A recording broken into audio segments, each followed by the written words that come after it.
Live in Studio B, Rhonda Vincent and the Rage, as if I had to tell you again who it was from that song. That's one we all love. Thanks for doing that one. Our pleasure. Yeah. Well, Song of the Year for us, and it was also included on we won our first Grammy last year, in 2017, and that song is included on there. that's what my next thing was. Congratulations. Aw. Since you guys are in front of me now, I can, it's easy to congratulate on Facebook or whatever, but I mean, congratulations Thank for All the you. Rage Volume 1 and that Grammy for Bluegrass Album of the Year. That's terrific. Very exciting for us. You've Last been year was nominated. How the number? 7 times. I thought I was the Susan Lucci of the Grammys for a while. So Not you. Not you guys. Not this band. No way. no more. That's for sure. Oh, well. And, well, you got a pile of SPIGMA and IBMA awards and some other things I'm probably not remembering right now, but that's why the most awarded band in Bluegrass. I wanted you to go ahead and introduce. Everybody knows these players pretty much, but let's introduce, and including the young lady with you today, strumming some rhythm and singing harmonies over there. Well, I'm so thrilled. I've traveled with this group, award-winning band for many years now. I guess I'll start on the fiddle because he's been in the group longer than anyone. Joined when he was 17 years old and has just completed his 17th year. So if you like a math problem this morning, you can do some math on that. Still young, though. Yes, he is very much very young. He's from Elizabethton, Tennessee. Is also one of the artists, I guess what they call it, artist in residency at ETSU. So teaches some fiddle there, and I think some bands and some other things. And great. In fact, in a few minutes, we'll probably hear him play the mandolin. He's one of my favorite mandolin styles. So, but an incredible fiddle player, award-winning Mr. Hunter Berry on the fiddle. And let's see. So I will go from Hunter. Let's see, Mickey on the bass. He too is about to celebrate 17 years. I think in July that'll be. Is that right? Have I got my years right, or is it? Yeah, it'll start my 17th year. It's been here 16 years 16 years. So he has been here 16 years.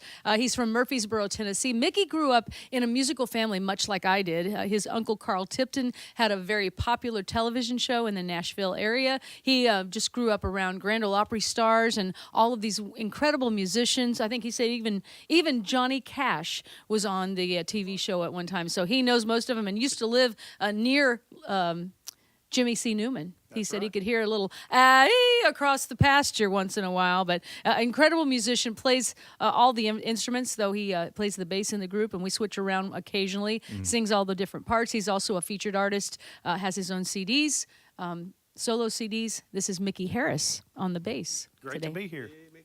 All right. And then I guess next would be Josh has been in the group. This is his second time cumulatively.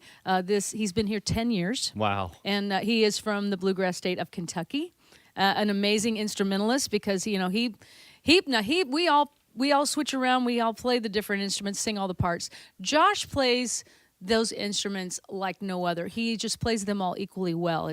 We stand in amazement at watching his talent. And I remember when he first joined the group, and I watched him just sitting around the bus, and he would grab an instrument, and he just would wrap himself around whatever instrument, whether it was the banjo, which I didn't know he played the banjo, but I think that's one of the first things that he ever played was the banjo. And he even was one of the very first. This is some trivia. One of the very first fiddle players in the Rage. Many years ago when he was very, very young. But he's from Kentucky, and this is Mr. Josh Williams on the guitar and many other instruments. So he's 10 years cumulatively. Our banjo player he's from Missouri, the same state I'm from, a kindred spirit that we have, Hartville, Missouri. He now lives in Nashville with his family. Amazing banjo player, an amazing person. His father is a preacher. So he brings a lot of life lessons and in some very stressful situations, he brings a wonderful calm to us. He'll say, you know what, everything happens for a reason. That's kind of his phrase that he keeps us grounded and calm and collected a lot of times, because if we do start to get stressed out, I say, you listen, everything happens for a reason. And that's so very true. You are correct, sir. Yep, and he plays the banjo too. He is an amazing banjo player. Plays some maybe we'll hear in a minute some 3-finger style guitar. He also plays guitar, sings harmony. I mean, everybody sings, everybody plays. This is Aaron McDarris on the banjo. Of course. So next would be, I guess, Brent. And is this 7 years? So he is starting his 8th year. So we have some longevity. At one point starting out, a lot of people ask me, what should I do? I want to start a band. Well, when you first start out playing, it's very difficult, especially if you don't have a lot of dates, to get any sort of commitment and loyalty from band members, because if you're sitting with only 3 dates, you may want to practice all the time and rehearse, and you have a musician who's looking to make money and to work the road. They want to play, but also they have to make a living, so it's very difficult to do that. But Brent has been starting out here. He is a college graduate from over at East Tennessee State University, and one of the greatest dobro players that you'll ever hear, and he celebrated his birthday, his 30th birthday yesterday. So it's going to be party all week this week, celebrating his 30th birthday. Happy birthday, Brent. Yeah, and this is Brent Burke. He's from Pell City, Alabama. All right. And our last but not least, she has been traveling with us as a featured artist now 3 years, going on 4, I think. And I know her probably better than anyone because this is my daughter, and so very proud of her. Amazing vocalist. She too is a graduate from ETSU and the bluegrass program that they have there, and also she has a degree in sociology, so she can counsel you and teach you to sing all at the very same time. Good to know. Yes, I do that more than you would think, actually. and it happens quite a bit. So, but this is my daughter, Sally Berry. Yes. Great to have you here Thank today, you. Good too. to be here. And she's celebrating. This is the official release date of her brand new CD called "God Is in Control." Wrote a lot of the songs, and maybe we'll have her sing a song. I in a little might bit. have She brought one for you. too. Thank So, you. yeah. All right. Yeah, keep that handy. When I go back down the hall when we're finished, I'll make sure to stick it in the Going Across the Mountain library down there. Oh, nice. All right. Well, y'all ready to play another one? We are. All right. Rhonda Vincent and the Rage I'm talking to here in Studio B.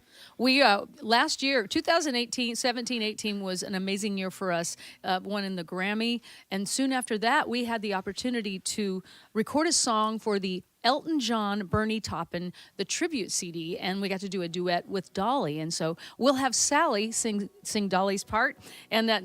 No pressure. Bernie Taupin is this huge bluegrass fan, so exciting Who knew? that I know who knew that. His favorite artist is Jimmy Martin.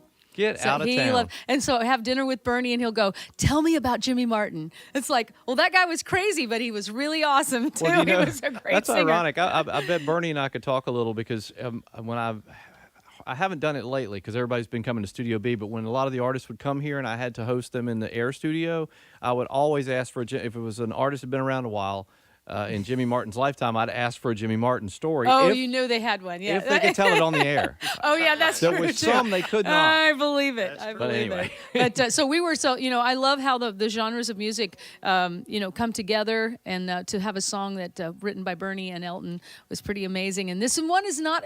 It's kind of become our own. They allowed us to take it and create, the song in our style. I thought they would take us in and, just like they would do the music, but they said, no, we want you to create it just like you would do it. And I was. This song, Elton actually recorded in the late 80s, was it? And I don't know that it did a lot for him on the pop charts back then, but it seemed like... It is a very obscure song. It's I think only recorded live in London. Okay. So I don't know that it was ever a single. I'm not sure if it was, but that's one of the things that Bernie wanted us. He said, I don't want you to do the obvious songs, he loved this song, and he was so right.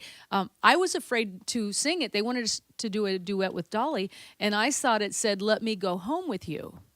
And it wasn't until I started writing this out that I realized how beautiful to say, "Let me grow old with you."